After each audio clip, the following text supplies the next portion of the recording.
when you don't necessarily have a therapist around, you can always use the materials that you grow from these moments that you have with yourself in your therapeutic relationships so that they can build upon what you're already doing with yourself. So here are a few more suggestions. I find that people express themselves in different ways. And so to the degree that you need to express whatever emotion is coming up for you for the day about your abuse and trauma, because remember, this is about abuse and trauma recovery. Whatever you need to express about your abuse and trauma today can be expressed in any number of ways. You, of course, can talk to someone, but I'm wanting you to consider ways in which you are present with yourself. And another way would be writing.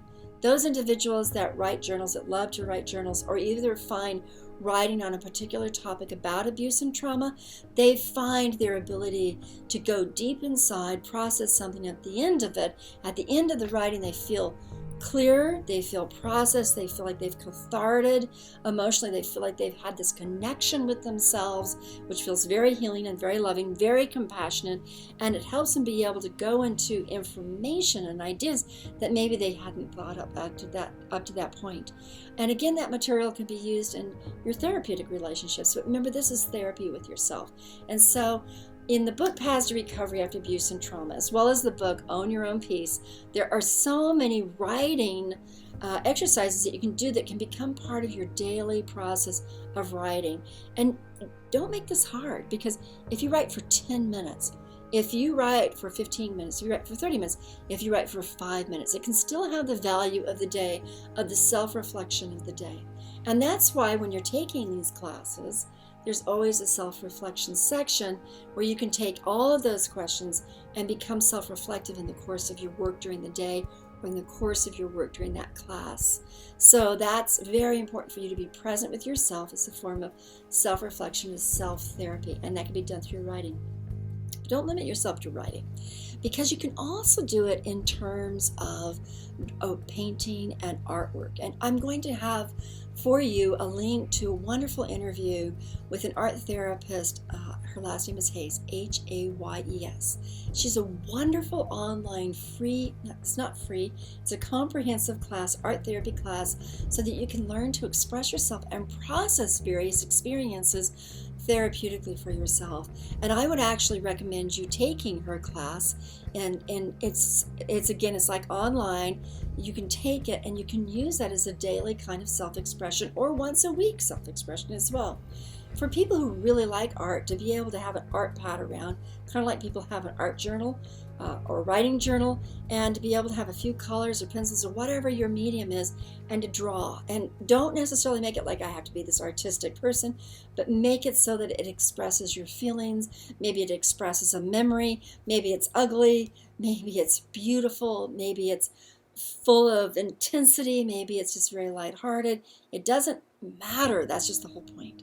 It doesn't matter how you're expressing yourself, but you use this moment of drawing to be able to reach inside yourself and manifest it in something that is a journal of sorts, but it's an art journal. And you can write a little note on the bottom of it, thinking about the day Uncle Joe molested me the first time. And then and that's what that art is about. And then make sure that you date it so that you have that for future reference. Turn the page over, do a little bit of a ceremony of closing it, and then let that be your expression for the day. And that expression, very much like journal writing, is a way of doing that. Now, another way of doing it is for those of you who write poetry or lyrics or your musical, is to go to whatever is your instrument, your voice, piano, guitar, whatever, violin, whatever your instrument is, and to be able to express yourself through the intensity of the emotional expression of the music. And if you write music, to just spend some time writing a lyric and playing it and singing it, so that you are, through your power of words, but primarily your power through musical expression, able to express yourself. And this is a type of expressive therapy that's really wonderfully done completely on your own. And it has produced some amazing artwork. Most of your lyricists and many of your singers have had very traumatic and abusive situations that allow them to go very deep inside and be so very fully present with the music and with the lyrics because they have lived them. And that expression comes way inside. And that is a very beautiful catharsis. It allows an awful situation to create something very real and beautiful as well. So those are 3 expressive ways of doing it. Now, another way I want you to consider expressing yourself is through actions, because some of us are not into writing or art or music. We're into doing things, and maybe we're into cleaning, or maybe we're into inventing, or maybe we're into helping someone else, random acts of kindness. RAKs, very helpful. So this is the doing expression. And what you want to do, though, instead of just going out and doing things, is to tell yourself, for the next 15 minutes, I'm going to do therapy with myself by doing.